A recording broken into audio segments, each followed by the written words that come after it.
Game tonight for And welcome to the QCast. This is season 4, episode 21. And interestingly, season 4, episode 20 was earlier today. So just kind of a crazy scheduling thing has a 2 episode day for the first time in the history of the QCast. And really excited to have as my guest a little kind of a preview of Illinois Wesleyan's next game. Russell White, the head men's basketball coach of Cal Lutheran. And Russell, thanks so much. We had a kind of a funny text exchange just about a half hour ago. I was trying. We were supposed to start at 4:30 Pacific time, or sorry, 4:30 my time, and my Titan women were in a big game against Chicago. So I texted you, say, hey, could we start 30 minutes later? And you say, well, that'll give me more time to watch film of Illinois Wesleyan. So I didn't know how that made me feel, but yeah, it was I'm a little certain. shot. It was a Yeah, shot. I was a Just a little shot. worried about that, but Russell, thanks so much. How are you doing today? And thanks for joining me on the QCast. We're good. Today's a good day. I mean, it's a nice sunny day in SoCal. Already had practice, getting a few things done. Go watch my son play tonight. It's a great day. It's a really good day. Really looking forward to getting on the plane, heading out to LAX with my wife tomorrow to come out to the Kingsman Classic. And let's just first recap for everyone the games that'll take place in your building Monday and Tuesday, and let's talk a little bit about the tournament here. So Monday at 2 p.m. Pacific, you host Illinois Wesleyan, and then at 4 p.m. Redlands plays Kalamazoo. Kalamazoo, of course, from the MIAA. And then on Tuesday, the early game is Cal Lutheran versus Kalamazoo, and the late game at 5 is Redlands versus Illinois Wesleyan. How did these 4 teams get together in this tournament? Russell, talk a little bit about the Classic here coming up. Yeah, it's really hard to get games out here on the West, good D3 games out here on the West Coast. There's 10 Division III schools in California, 9 in the SCIAC, all in LA, and then UC Santa Cruz is a 5-hour bus ride up the Right. coast. So, when I took the job 4+ years ago, and you realize how hard it is to schedule. I mean, I send emails, text messages. I mean, any chance I get to talk to a Division III coach and maybe perhaps get them to come out here, I engage in that conversation. Also, I have I think if you want to be really good, you got to play really good programs. So when I got the job in 2019, and you start scheduling, the schedule was already done for that season, but for the next season, you see who's good. You start following the landscape. I mean, I was a high school coach for 25 years in Right. LA. And you kind of know, I knew my team, I always followed, but I didn't really know the whole D3 landscape. So you start just get on the Twitter and see who's good, and d3hoops.com, and Illinois Wesleyan's good. Let's reach out to them. Randolph-Macon's good. Let's reach out to them. Anybody that I saw, hey, look, check out an email. Who do you want to play? And sometimes you get responses and sometimes you don't. Every once in a while, we'll get an email from someone that wants to bring their team to California. That's kind of how Kalamazoo ended up out here. Sure. They've got some San Diego kids on their roster. And it just kind of fell into place, I guess is the best way to put it. It is hard for our league to get D3 games. So if I don't easily get 3 teams to come in and play us, I'll ask other SCIAC schools if they want to play at our place. Last year, we had Concordia, Chicago, Yeah. and come out, and Whittier in our league played both of those teams at our place over the holidays. This year, it's Redlands. There's no formula. It's just beg, send lots of emails, hope for responses, and then keep the conversation going. But before we started recording, you said something that I think actually is worth exploring. You were joking around about like contacting Ryan Whitnable and figuring out how to start, the Pacific Ocean Invitational or whatever out there, where you could have 8 teams come out. I think there's something to that. I know it's not easy, but I do know that it's hard for you guys to schedule.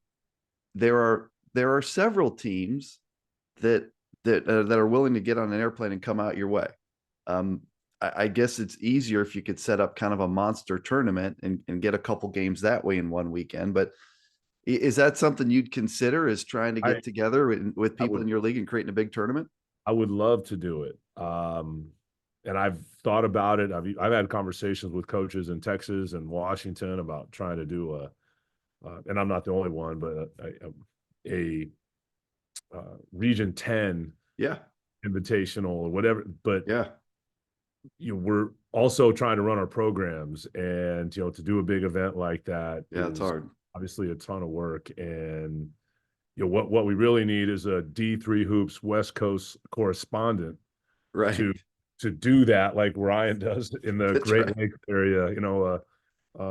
Maybe you guys should start accepting some resumes of some sort and get a D3 West Coast correspondent. But I have engaged in that conversation with others. I've had that conversation with Ryan. I've actually trying to set something up with him about kind of getting his blueprint.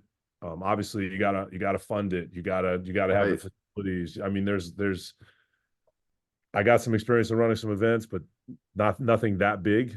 And but short answer to your question, I would jump at that opportunity Yeah. to get a high level event out here in our area, whether it's down the coast in Orange County, or Sure. I know they used to do some event. I know Whitworth is kind of hosting something in Hawaii this year. Kalu used to be a part of that when Coach Ryder was coaching many years ago. So, but putting it all together, a ton of work, and It is. so is building a program. And if I got to choose between Yeah. having this great event and building my program, that's most of my efforts are going to go there. Totally hear you. And I'm looking at schedules, and this is not to pick on any program in the SCIAC whatsoever. I did notice that there's at least one or two, like Occidental stands out, that are playing a lot of non D3s. And I'm not passing judgment, because I'm just going to assume that they're having a heck of a time finding games. But the thing I do know is that really hurts the league. The league is already in this geographic issue. But if you have teams that are, I'm going to say, throwing away games, and what I mean by that is those NAI Division II games, those don't count. Those are just like they don't happen. Lost opportunity to pick up wins against, other teams in the mix. For example, instead of playing an NAI out there, if someone were to beat Wisconsin Oshkosh, that's a big deal. So that I am not passing judgment. Yeah. I'm just saying that hurts. It's hard. It hurts. It hurts them. It hurts our league. I'm still learning all that, the semantics of Right. you play when you play, all those types of things. But I definitely picked that up early. I try really hard to get 25 D3 games, as I've already alluded to, what I do to try and schedule. And I mean, one year we couldn't get a 25th game, so we actually played a non-league against a SCIAC school. I mean, that's Right. an option. I know Oxy plays Caltech every year in what they call the 110 rivalry, which is the freeway between Right. their schools. Right. It's a third game. It's a non-league game, but I don't have any answers for them either. I know we've had these discussions, and is there anything the league could do to help us maybe run an event or do something with the Northwest Conference, which is our Yeah. closest conference? But even then, I mean, it's still a flight. It's still a couple Yeah. overnighters. It's at minimum, it's Yeah. probably a $12,000-$13,000 trip if you go to Oregon or they come down here. And it's a tough gig. I mean, some coaches are really Right. keen raising money and it's easy to get it, and other coaches don't have the energy. And really, some schools take a percentage of the money you raise, and it doesn't really Right. incentivize going out and raising money if the school's Yeah. going to take 25 or 50% of whatever I raise for my program, and they're just going to take it for the school. And there's a lot of pieces to it. I'm learning that all the time. The age oldism, or whatever it is, you control what you can control. We're going to do Yeah. our best to get our best schedule. Yeah, and even the one we have this year, I'm really proud of. I worked really hard to get it for us, but it took 2 years. I mean, I've been working on this schedule for 2 years, and now next year, we're not done with next year's schedule yet. I'm still Sure. trying to piece it together. I mean, I know we're coming to Illinois Wesleyan next year. Oh, that's right. Are you coming to the SICMA? Yeah, we're coming to the SICMA next year. So Maybe we can greet you with Calvin on Friday night. How does that feel for you? Take it. We'll take it. Hey, I bring can't it. remember. I think it's No so issues with that. Calvin, Illinois Wesleyan, Cal Lou, and I maybe think you said Platteville. so Yeah, I'm not sure how we're going to match that up at this point, Russell, but you're going to get a couple good games. I promise you. that's why we're coming. That's Why we're incredible. coming. You know, it That's was why. easier like 20 years ago. I can't remember what year Division III made the big change where like non-Division III games just don't count. It feels to me like it was 15 to 20 years ago, but like 20 years ago, Illinois Wesleyan would go out to Westmont's tournament in Santa Barbara and play Westmont, and Yeah, they were always good. That was always a great game. And obviously, when they made that change, then like Illinois Wesleyan had to ditch all of its NAI games. The big one being Olivet Nazarene, which was always a great local rivalry, kind of, two teams about an hour and a half apart. It was not that hard for Illinois Wesleyan to drop its one or two NAI games, but for you guys out there with all of those NAIs and D2s, it really hurt you guys when tough. Division III made that. And I'm not saying it was the wrong move by Division III, but you guys have so many like NAI powerhouses out there and D2s. It would be easier if you could play those teams and account for something, right? 100%. And that's the challenge. I mean, that is one of the biggest challenge besides, if we talk about the SoCal D3 where we're at, it's hard to schedule. And then we learned this last year when we went to the East Coast in the NCAA tournament. We got back from New Jersey, and I was like, oh my God, if we would have won Saturday night, we're getting on a plane in 2 days and going back to Ohio. That's right. And then if we somehow win 2 games in Ohio, are we even coming home to go? It's so our women, shout out to our women's soccer team. They just won the national championship, Yeah. and their first pod was here in SoCal. Pomona hosted. They won the pod. They go to Virginia the next weekend. Okay, fine. They win that pod in Virginia, but the Final Four was actually 2 weeks later. So they got to come home, Right. relax, recover, do their thing, and then go back. That's not how it works in basketball. As you know, it's 1 weekend, 2 weekend, 3 weekend. I can't even, one of the things I said, if we're ever, ever, ever going to make a run, we need that first weekend to be somewhere in SoCal, whether we're hosting or someone else. Right. And then go back east somewhere, probably Ohio, Wisconsin, Illinois. And then if we happen to win that weekend, we just stay out there. I'm sure our administration would love that, as would our faculty. I think the key to that is having a second team that makes the tournament. Like when they do the pods, if it's, Cal Lou is the Pool A team and CMS is the Pool C team, now you have a nucleus to start bring the Northwest team in and bring the Texas team in. But if you only have one team, that becomes a lot more difficult. Now, that said, last year it didn't work out that way either, did it? Because can't remember, did you guys have two teams in last year? I think you did. Two, We had right? two, us and Pomona. So last That's year, right. if I know right, I think us, Pomona, and Whitworth, we won the league. Yeah. Pomona got a Pool C. Whitworth won their league. Yep. We were only 3 teams to fly that first weekend. That's right. Put Yeah. the 4 Texas teams together. Yep. And everybody else bust everywhere. So we flew to New Jersey. Whitworth flew to Philly, and Pomona flew to Connecticut. Yeah. And nobody else flew that first weekend. For last 2 years, the SCIAC's gotten 2 teams in the tournament, that hadn't happened for, Right. probably Doc would know, probably Doc at Caltech would probably know better than I, but I feel like it was 17, 20 years since 2 SCIAC teams got in. And I'd like to think this year's a decent chance to do the same. See how that plays out. Still a little early, but Yeah, and it's I think I remember in last year, I think whatever happened in Texas messed up California hosting. I think like Shriner getting in or whatever happened in Texas, they had to just jam all the Texas teams together. And so it's kind of a mess. It's not a perfect system when you get into the geography of it. Look, the West Coast teams almost always end up getting screwed in the deal. So, hopefully there's a brighter day with all that.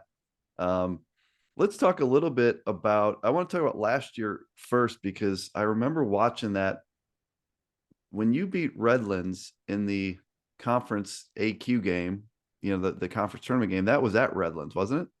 Was. That was huge. I remember watching it was late game, and late game for me. And that was, I looked at that like an upset, because it was at Redlands, right? It was on their floor. Yep. And it was a huge win by you guys. What were your memories from how big that win was for your program last year, claiming the AQ? The memories have not dissipated. I hope not. It was a I don't want to say program changing game, but we had the night before we had beat Pomona at Pomona, which was Yeah, nationally ranked and won the league, went 15-1 in the league. And, Cat, they're always good. I mean, our program, you're trying to build a program. I mean, that's what coaches do. You either take over a program that's in great shape and you try and keep it going, or you take over a program that's right. struggling and you try and build it. And we've been trying to build it. That was year 4. Year 1 was, I got hired in August. So personally, I tell everyone that one didn't count. And then second year was, we didn't even play, or we played 3 COVID was the second against year. Yeah. Redlands, pandemic. So then we had my third year officially, and had a nice season, finished 4th in the league and learned some things. That was the year we came out to Chicago to start the season and beat North Central, Illinois Tech, and North Park. Yeah. Yeah. Season. Like, oh, okay. Struggled in league. And then year 4, we knew we were going to be young, but we thought we could be good. And we went to Whitworth last year, got hammered. We lost some close games. We played Pomona twice during the season, both times like pretty close with 5 minutes left, and they were just better than us in the last 5 minutes, won by 8 to 10 points. We go to Redlands 6 weeks before we beat Redlands. We play them on their floor, and they just hammered us by 30. Right. We turned it over 27 times. I mean, just wow, just punch in the face, and recovered. I mean, that's really the best part about the whole season. We got hammered, and we just kept bouncing back and figured out how to beat Pomona. Obviously, making shots helps. I think we made 15 threes that game. Right. We go to Redlands and just got it. I mean, figured it out. And I don't know if you're going to do that every time the way Redlands plays, but we did that night. And Tommy gets a putback, and we're on a flight to New Jersey. And to be frank, we gave Rowan everything they wanted. I mean, that was a one possession game with 1:30 left, and just kind of ran out of gas. And their guy owned us on the glass, but ended up being a great year. And we brought all our top 8 guys back, so we're super excited. And I, not necessarily knowing, but we have this really hard schedule this year. We play Randolph-Macon, we got Illinois Wesleyan, our league's good. Right. We play Tufts in a week and a half. We play UT Dallas in a week and a half. North Central came to town. Puget Sound, top 3 team in the Northwest Conference. Like, we got this really hard schedule, and we're competing. We're not clicking yet. I think that's the nice part about us is our staff. We're like, hey, we're competing, but we know we're far from playing our best basketball. So we're definitely looking forward to Monday. I already told the guys, like, this was the types of games I wanted to set up when we take over the program, because this is the gauge. If you can play with Illinois Wesleyan and Randolph-Macon and Tufts, and you can play with those teams, then you can absolutely win a tournament and compete. So, and you're sitting here you're 4-3. So your 4 wins are home at North Central of the CCIW, Puget Sound, Stevenson, and at Redlands, and the losses are at Randolph-Macon, Hood, and at CMS. So a really good schedule. Really, I watched the CMS game because I remember thinking, like, that'd be a big one for you guys to go steal. And they played. Yeah, right. That was one where you're thinking, boy, if we could just go in there and go 2-0 in the league, how. And they come in as I thought they were the league favorite coming into the year. They've struggled quite a bit, but they played pretty tough against you guys. came away with that 5-point win. What were your thoughts on the CMS game? We stunk. Offensively. We were pretty bad. We dribbled the ball off our own foot 2 times. It's literally just outlet pass drop. We couldn't make a shot. I mean, my team threw the ball to me twice, and I was Yeah. not in form. It was a struggle, and obviously we talk about it. We try and learn from it. Redlands is a big game for us, whether it's home or away. I mean, it was a big game when That I was huge. Yeah. was a pseudo player here at Crespi. I mean, at Cal Lutheran, and so we go to Redlands and we get a massive W on the road. And Huge. I think the captain said there was definitely a letdown mentally in the approach. And even all that being said, our defense was pretty good. I mean, Rhett Carter kicked our tail on the glass, but our first shot defense was good most of the time. And we gave up 60 points. That should be good enough to win 19 times out of 20 Right. that night. Realistically, if we would have look back at it, if we can get one win at Redlands or at Claremont in that first week, we'll take it. But getting one at Redlands and going to Yeah. Claremont, and Josh Angle, an incredible player, All-American, goes down with Yeah. the back of his head, doesn't play in the second half. And we just, I mean, happens. But you're right. On paper, you're looking at your schedule, and you start at Redlands and at CMS, and you're thinking, boy, let's split. A split would be Yeah. huge there. I mean, you're not supposed to win necessarily your conference contender road games, and the Redlands win, that was an eye opener for people, because I was at the Great Lakes Invitational, and they destroyed Wisconsin Oshkosh. I mean, Yeah. they just crushed them, and they won 2 games out there in impressive fashion. And then they have that NYU game where, quite frankly, they should have won the game. I mean, they were up, I don't know, 8 with 2 minutes Yeah. left or something. Yeah, NYU was great, but they should have won. And then, so everyone's, I was ranking Redlands like 10. And then you guys go in there and just play great. I mean, that win for your guys, that had to feel pretty good leaving the Redlands gym that night. Felt great. Felt great. I mean, it's a 95-mile drive. It was a quick drive home. But I think yeah, I mean, obviously we watch all the Redlands games. We know what they do. We know what they're capable of. But they're also in our league, and we play them. We play them twice a year. We know that system. So Yeah. there's a little bit. There's definitely a comfortability with we know what they're going to Yep. do. I mean, that's kind of what happened to us when we go. The Hood plays a little bit of a unique style, and that if we were to play Hood again later on, we would definitely do a couple things differently. Sure. And even go back to when we played Redlands middle of January last year and got thumped by 30. Back to the drawing board. All right, fix this up. Let's make this adjustment. And then Right. they came to our place after they beat us by 30. They came to our place. We attacked their press in a completely different capacity, and we won by 12. 2 weeks after losing by 30. So you play them all the time. There's a level of comfortability. Okay, we can do this. I mean, Right. obviously Oshkosh and those teams are all incredible. Hopefully we can play them at some point, but you're still not used to seeing it. I mean, That's a we great talked about point. that game. We got 2 new guys in the program in our rotation, and we talked about how that's gonna be a weird game for them because Redlands just keeps coming. And if you're not ready for it, it takes some getting used to.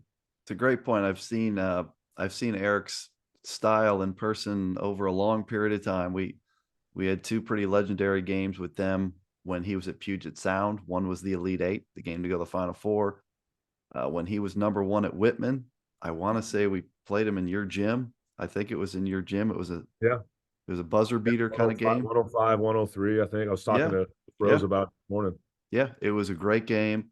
And so, I mean, and then I've seen it at the Great Lakes Invitational just last month, and you just can't, you can tell your guys to do that on the scout team, but your guys aren't their guys, like they are so long and quick and athletic, and they run their stuff better than you can run their stuff. So it should be really fun to see all 4 of these teams that are playing. Let me get your take, Russell, on, so not that you're going to give away your game prep here, but since I gave you 25 more minutes of Illinois Wesleyan film, I'm just curious. So preparing for the Monday game against Illinois Wesleyan, what are some of your just high level takeaways on the Titans and kind of what you're going to be up against there at 2 o'clock Monday? High level size, length, physicality. I mean, that's what I've been delivering to the guys the last couple of days as we started prepping for the Titans. Like you need to meet their physicality. You know, when you're going through the paint, you're gonna get chucked. You're gonna have to box them off as hard as you can. Um, and they run good stuff. I mean, this is a high level team. I mean, this is I don't no secrets being given away here. I mean, they're ranked almost every year for a reason. I mean, they know who they are. That's what they are. Just like Redlands knows who they are, Illinois Wesleyan knows who they are. This is what we're gonna do. We're gonna use our length. We're gonna get rebounds. I mean, they're out rebounding their opponent by about 6 a game, 5.5 a game. I mean, that's a big number. We're gonna have to be physical. We're gonna have to match it, and we're gonna have to make shots because they do a really good job protecting the paint. And whether it's with help or just the big fella standing in the middle, but Right.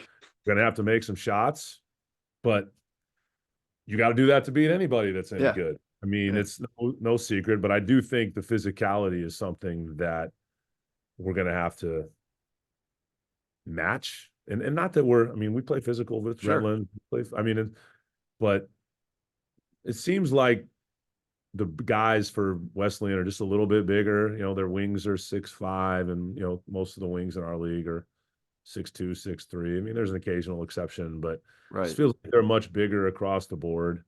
I think the But guy that's the biggest kind of the difference maker this year is that the Nick Roper kid. He's a wing and he's 6'8", and he's just yeah, a tough, they get him in a lot of good spots where, they'll get it to him in the lane, either back to the basket or facing. And he being 6'8", he's usually got a 6'3" guy on him. And so he's been he was hurt last year, and I think he got hurt the 5th game.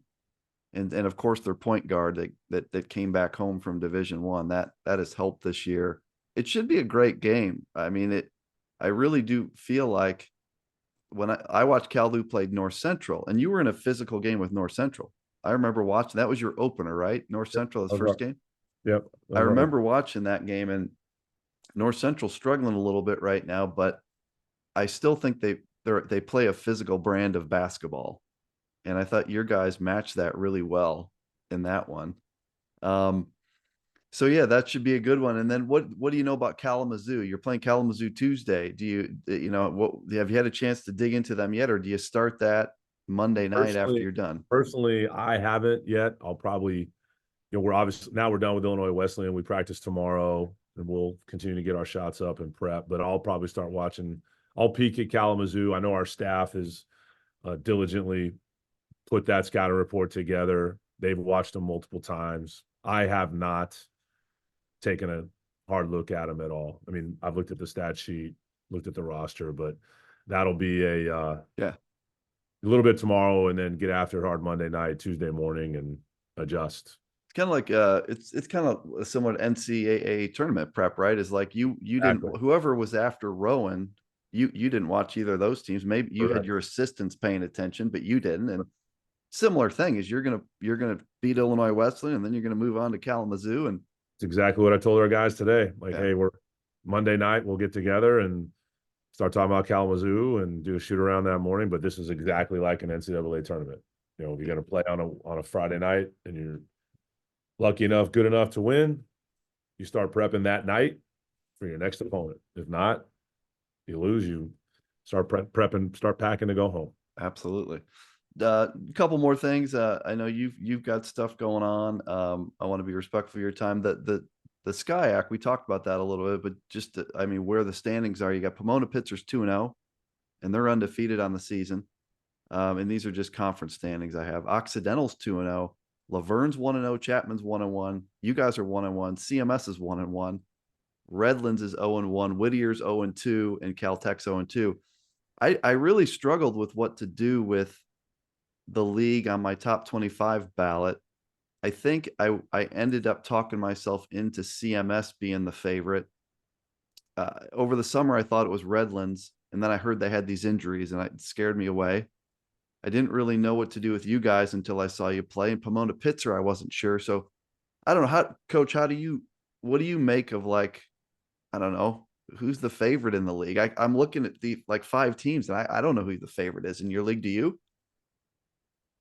No, I hope it's us, but it's we're clearly not. I mean, we were picked to finish fourth by the coaches. I think Claremont was picked to win the league by the coaches. Well, it's a crapshoot anyway. I mean, you're not really sure who's going in. I mean, Yeah, you guys at D3 Hoops really put a lot of time and effort into your rankings and your thoughts and your and kudos to you guys for caring so much.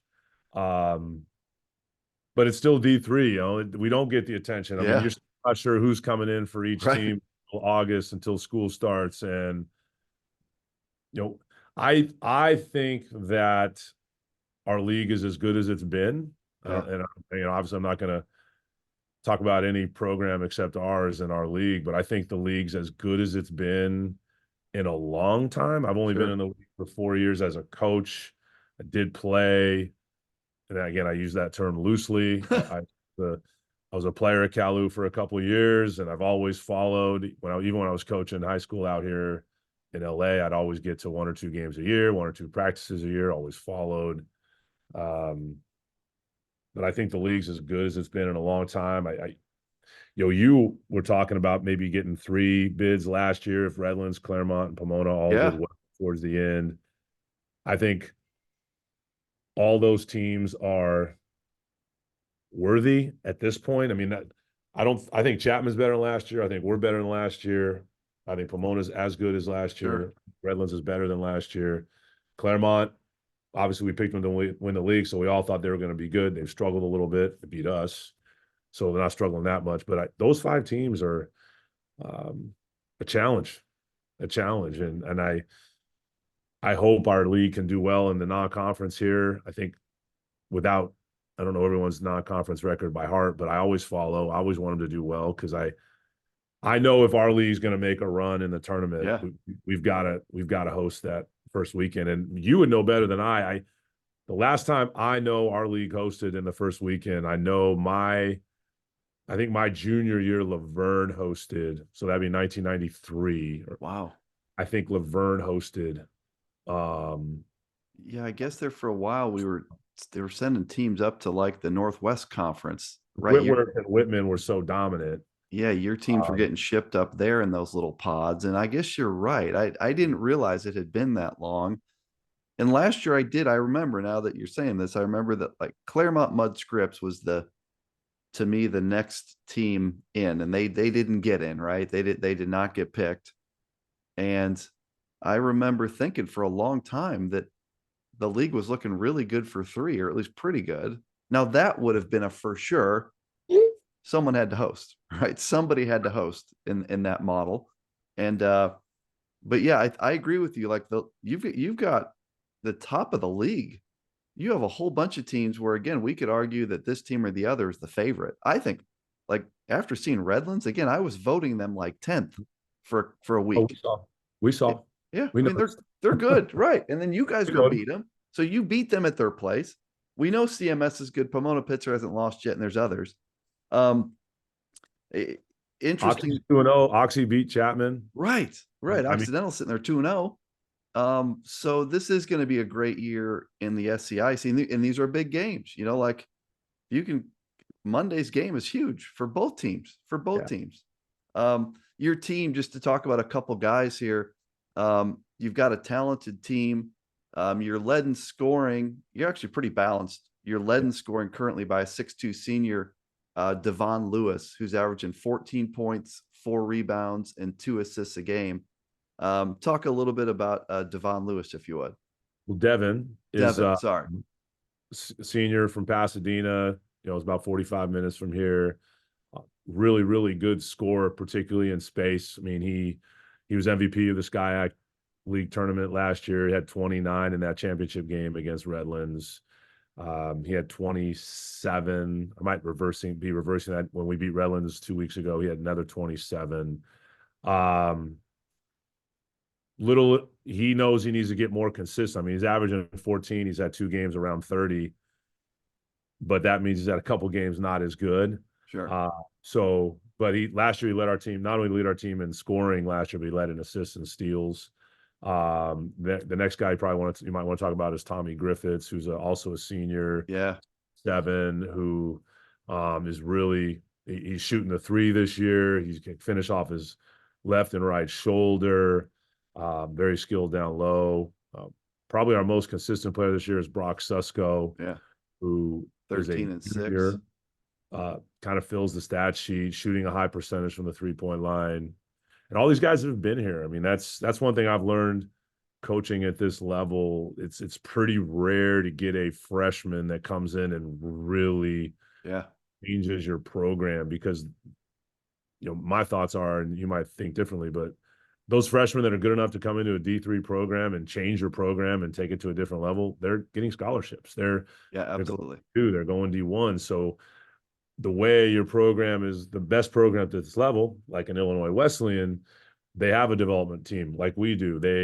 They build their guys and they get them in the weight room, and those players stick around and they learn the system and they know what your team's about. And then you get to that point where you just replace them every year with D-League guys as opposed to replacing them with freshmen. All of a sudden, you're pretty competitive every year, and then you get some chemistry and somebody to lead, and all of a sudden you're nationally ranked or you're winning a league. And so we have 8 returners from last year. We play 4 seniors. I think 3 start. We did bring in 2 transfers that we thought we needed. Like last year, we only had 1 big guy. So if Tommy went out last year, we went to the death lineup, as the Golden State Warriors call it. Our big man was Brock Susko last year when Tommy went out. He's 6'4". Now we have Patrick Renande, who transferred from Chaminade, who's getting better every day. 6'8", right? 6'8".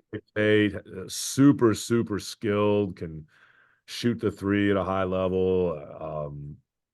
Just didn't play a lot for 3 years at Chaminade. So now he's playing a lot, and that's an adjustment, but he's coming along every day.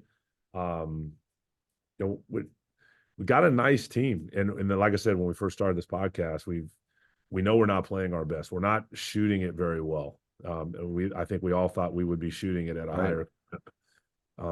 Once we start making some shots, it'll clean up. I mean, that being said, we've played 5 straight games on the road. Now we get 6 at home. So hopefully that percentage goes up, but we still got to take them and make them. Yeah. Your last home game was the Puget Sound game, right? You haven't played a home game in a month. Is that right? It's been a month. Add finals, so a trip to the East.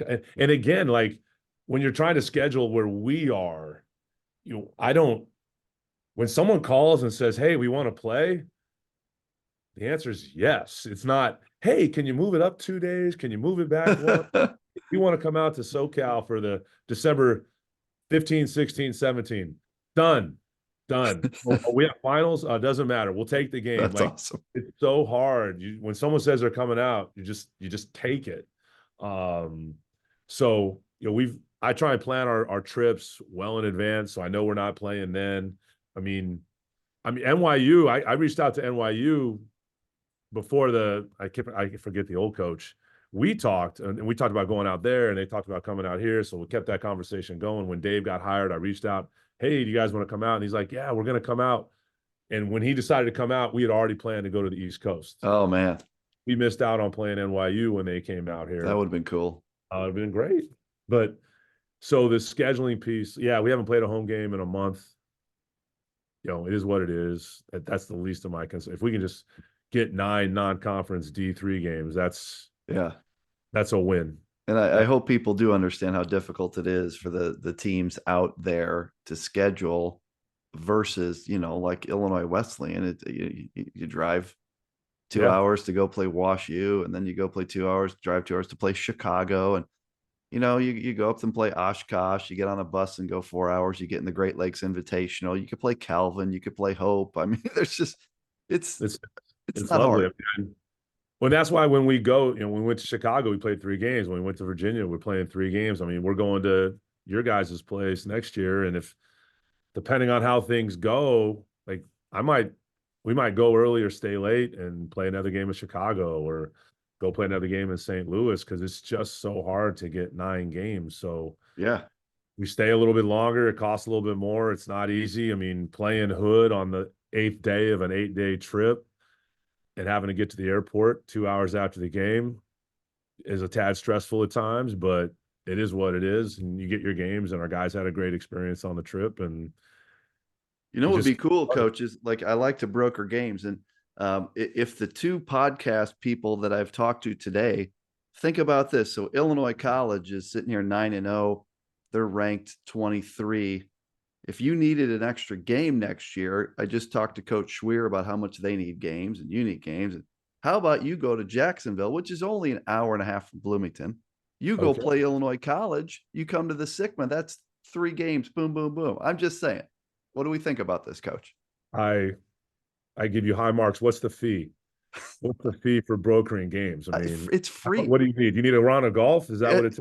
I would take it, but it's free. I don't know if that's an NCAA violation. So it's I just don't. free. Send me Coach Schweer's number after this call, and I'll text him I tonight. am literally going to text both of you and say, I am making an introduction. I would like you guys to play either before or after the SCIAC. I think that'd be the coolest thing ever. So it's just an idea. It's just there's a lot of teams, It's a great idea. It's a yeah, great idea. they're going to be good again next year. So, well, Russell, I appreciate you doing this. We set this up short notice. I texted you just saying like I should have done this 2 weeks ago, but I would love to talk to you before this tournament. I can't wait to head out. So my wife and I are heading out early tomorrow morning, flight to LAX. And as I told Coach Rose, I'm kind of a veteran of these holiday trips, and I don't take her to like the team hotel. I've got her at a little boutique on the ocean in Malibu, Coach. So I'm kind of getting to be a veteran nowadays, and so I'm looking forward to this. I've seen your tips Pro tips on D3. Yeah, your pro tips. Yeah. I've seen those, and I usually agree. And I think it's a great move. You know, staying in the boo at a little boutique or even a little Airbnb, whatever you got to do. Right.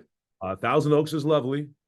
I mean, I'm raising my family here, but Malibu's a different level. Right. And, you know, if she doesn't want to go to the game or want to, she's going. She's going. I mean, but she has options. She does. Options are good, as we say. When you're playing a scramble, options are good. That's correct. We get off the flight tomorrow. We'll head down to Rodeo Drive or something. Trust me, Coach. I got this. I know what I'm doing on this. Nobody's worried. I will. I'll give you some final words here, Coach. You've been awesome, and it's great to finally meet you. I look forward to meeting you in person, and I look forward to seeing a great game Monday. But what are your final thoughts for anyone tuning into the QCast? You always say about how good D3 basketball is. I would say that. I would say it is high-level basketball. I would put another plug in for a D3 Hoops West Coast correspondent. Yes. So the basketball guys out here the basketball programs out here, I know there's not nearly as many, but there's some really good basketball. And I think all of us, I mean, I don't know how much the other coaches pay attention to the social media and the rankings, but it'd be nice to have someone that was constantly checking in on us and our programs, because we do think we're pretty good. Not that we have proven it in the national tournament. That hasn't happened much. I mean, the farthest I know Whitworth has gotten far and things like that, but the SCIAC has never gotten past the Elite Eight. So we still need to prove that. But those are my two things. And I appreciate what you do and all the other guys that work with you. I haven't met very many of you. Obviously, we're pretty far away, but I'm looking forward to meeting you in person, and hopefully we can show well against Illinois Wesleyan. I'm sure we will. I'm not worried about it. The guys are prepped and ready, and they're competitors. So and I'll work on time's that. right. We'll play some golf. Yeah, I would love to do that, and I'm going to work on that Cal-Lu Calvin matchup for you. At the Sigma. So we'll see if we get whatever. We're going to get 2 tough games. Sounds like we're going to get 3 tough games. Yeah, when you count Illinois College, you go Illinois College, Calvin and whoever. So what do you think? Should we play Illinois College on the Tuesday or Wednesday before the SCIAC, or should we wait till the Monday or Tuesday after? What would you recommend? Well, I think you do it maybe it depends on your travel schedule. I think maybe you do it after. You play your 2 games, you play your Friday, Saturday, you have Sunday off. You travel to beautiful Jacksonville, Illinois. Maybe you stay in Springfield. Stay in Springfield. Give me the And you best historical site that I can take I'm a big history guy. Give me the you know, best historical site in the Bloomington, the greater Bloomington, Jacksonville area. Give me something. well, Bloomington and Jacksonville are an hour and a half apart, but Jacksonville Route High School, home of my friend John Murray, they won the state football championship. I think there's a statue to my guy John. Springfield, Illinois is the state capital. That is 30 minutes from Jacksonville. Okay. Obviously, Abraham Lincoln, very famous historical places related to Abraham Lincoln. That would be worth it. So I'm setting up your trip for you where you play in the SCMA and then you do historical Springfield and you just commute to your game in Jacksonville to play Coach Schweer. And then boom, you fly to St. Louis out of St. Louis coming home. That's My next question as you do this trip. Do we fly into Chicago or do we fly into St. Louis? For Bloomington, Chicago is closer. But coming home from Illinois College, St. Louis is closer, Don't forget about the Bloomington Normal Regional Airport, by the way. Now that's 10 minutes from campus and you got some nice little flights there, but I would say you're Chicago or St. Louis, either one of those. So I hope that has helped, Coach. And I look forward to I'm texting you and Coach Schweer right now. And if this happens, it'll be one of the cooler things I can remember. Man, I don't see why. I mean, like I said, our schedule's not done next year. Like I said, is there a game on the table that's easy? Sign us up. You're gonna love my friend Coach Schweer. The Blue Jays, right? They're the Blue Jays? The Blue Boys. Blue Boys. Yeah, and they're good. Like they're now, look, they're gonna lose a couple of these guys next year, so maybe they don't hit the ground running early in November and maybe you catch them early. But I'm texting you, Coach Schweer, and also in all seriousness, A, I am serious about that. And B, great to meet you. We'll see you out there in your gym. And I look forward to a great game, Russell. Kudos to you for doing this, my friend. Kudos for everything you're doing with your program. I appreciate it. And thank you for all you do. And thanks for getting me on here so I can talk about our program and our league. And I look forward to meeting you on Monday. Thanks, Russell. Take care. See you soon.